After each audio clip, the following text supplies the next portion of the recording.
Bwong. Holy crap. Hey guys, our subject this week is the story of the Suikoden Tactics game. We haven't technically had a request for it, but we had so many comments expressing surprise or disappointment about it not being included in the Suikoden Timeline video we made a while back, link here, that we figured we should make a video on the topic. We'll be going over its story and where it fits in the series, chronologically speaking. Okay, so the first thing to know about Suikoden Tactics is that it is in many ways a companion piece to Suikoden 4. It takes place before, during, and after the Suikoden 4 game, and allows the player to recruit numerous characters from Suikoden 4 as well. With the vast majority of the characters encountered being familiar faces from Suikoden 4, assuming you've played it already. And if you want to play all of the Suikoden games, you really should play Suikoden 4 before playing Tactics, as there are lots of tie-ins to, in-jokes from, and topics from Suikoden 4 that are delved into more fully. For a quick refresher, Suikoden 4 takes place in a series of island nations and involves a major war surrounding the Rune of Punishment, with the game's primary antagonist, Graham Cray, manipulating the Kuluk Empire into waging war on everyone else in the region so that he could draw out the wielder of the Rune of Punishment, you, the player. Involved within this whole series of events are a series of items that act as the focus of Suikoden Tactics: rune cannons. Rune cannons are a magical type of weaponry that first appear in Suikoden 4. They act as ship-to-ship weapons during the game's naval war sections, replacing such real-life old-timey naval weaponry as ballistae, catapults, or the more mundane gunpowder cannon you might see in a pirate movie.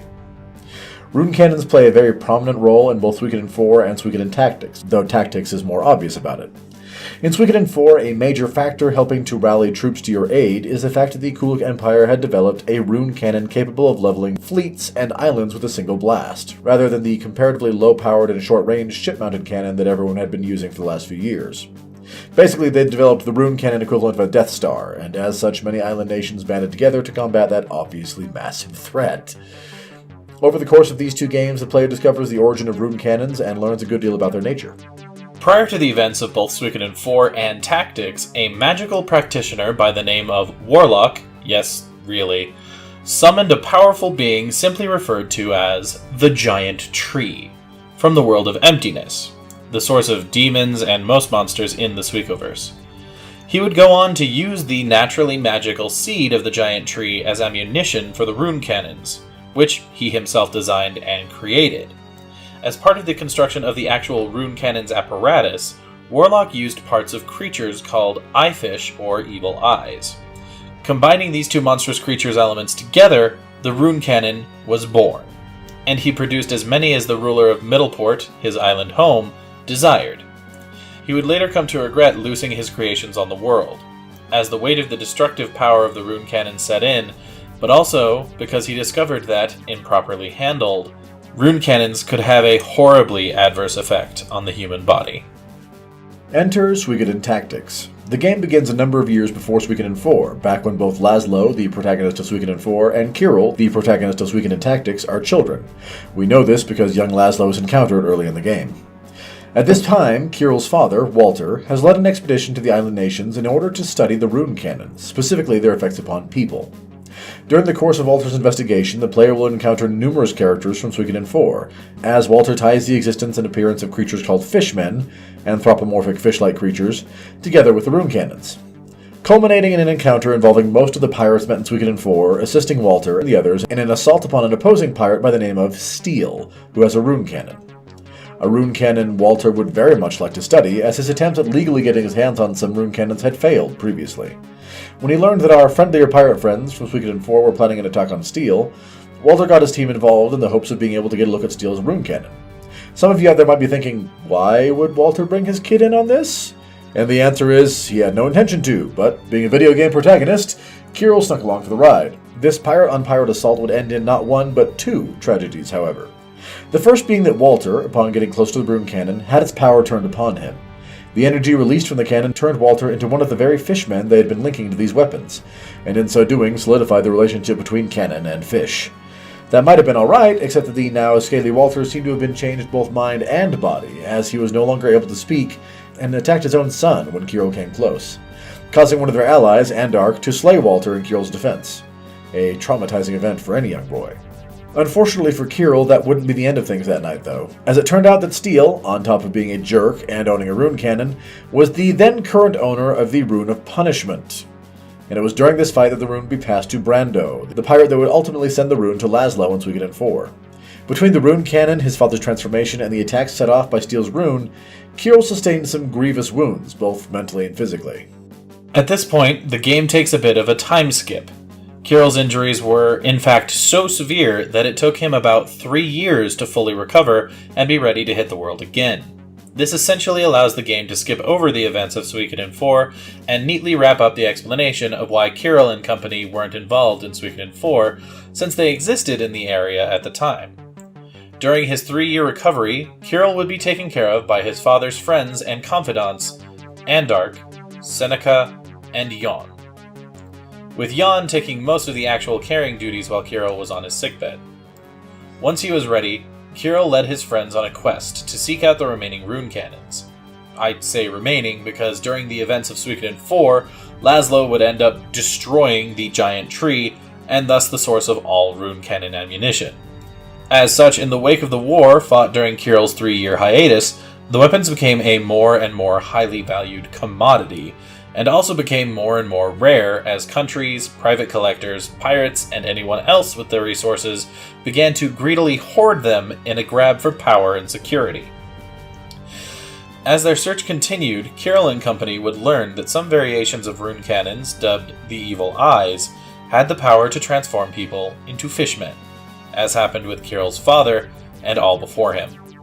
As their knowledge on the subject of rune cannons and specifically Evil Eyes deepened, Kiril and his friends came to the conclusion that they all had to be destroyed. Their power, horror, and potential for abuse were quite simply too great to be ignored. And so, they investigated, following the trail of information into the heart of Kuluk territory.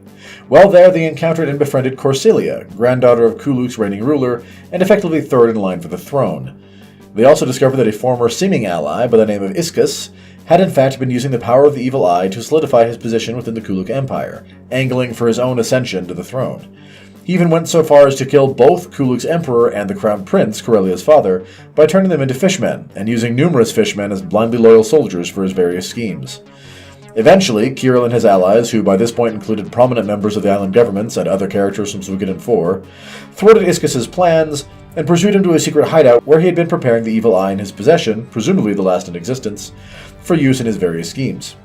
Iskus was defeated, even after he himself was turned into a hideous and unusually powerful fishman, and then the Evil Eye hid itself within a zone of energy not unlike the kind that would turn humans into fishmen. Heedless of the danger, Kiril charged in, unaffected, and slew the Evil Eye, which combined with their previous eradication efforts, effectively ended the threat of rune cannons and Evil Eyes. But, while inside this strange pocket realm that the Evil Eye had created, Kiril had an experience that rocked his world to its core. Jan, one of his most faithful companions, had followed him inside. One thing we haven't mentioned about Jan was that she never speaks during the events of the game up to this point, though she is capable of communing with spirits and aids Kiril with his ability on more than one occasion. But at this point, as she speaks for the first time, it is revealed that the reason she never spoke was because she is a creature from the world of emptiness, and something about our world prevented her from being able to speak while she was there. She then went on to reveal that she was pulled into our world with the giant tree when it was summoned here by Warlock, and together with the departed spirit of Kiril's father, who also appeared for this conversation, explained that much of their original goal in researching rune cannons was to find a way to send Jan back home. But perhaps the biggest surprise and twist was the fact that Kiril's father had fallen in love with Jan, and that Kiril was the half-man, half-goat thing? Offspring of Jan and Walter, which is why Jan had cared so tenderly for Kiril during his 3 years of recovery. She was looking after her son. It was also why both Kiril and Jan had been able to enter the pocket dimension without being transformed. Jan came from the same place, and Kiril's essence was similarly infused. After all of this knowledge, Jan and Walter's soul departed for Jan's home, finally. And Kiril returned to his friends and allies back in our world. Well, the Suiko world. In the wake of everything that happened, rune cannons faded from use and existence, and the Kuluk Empire, already weakening, in part due to Ixis's manipulations, was dissolved at Corselia's urging. As the years passed, Kiril learned that either as a result of his unique heritage, the rebirthing-like manner in which he returned to our world, he came back inside of a glimmering egg, which according to Jan was not dissimilar to how he was born, or some combination of the two, he seemed to cease aging, whilst those around him continued to grow older. Eventually he left on a journey with no particular destination in mind, and was never heard from again. Because, as a Suikoden protagonist, he must either die or be immortal and go on an ambiguous adventure. And that's basically the story of Suikoden Tactics. We hope you enjoyed this video. If you did, please leave us a like. And if you have ideas for topics you'd like to see us do a video on in the future, let us know in the comments down below. If you'd like to see more videos from us in the future, be they lore or let's play, go ahead and hit that subscribe button. In the meantime, this has been Two Men and a Mic, signing off. Hey guys, you can click the link in the left for our last lore video. You can click the link on the right for our last Let's Play. And right here in the middle, that orb, you can hit that to subscribe. Also, ring the bell if you want to be notified when we post a new video. This is Two Men and a Mic. Thanks for watching.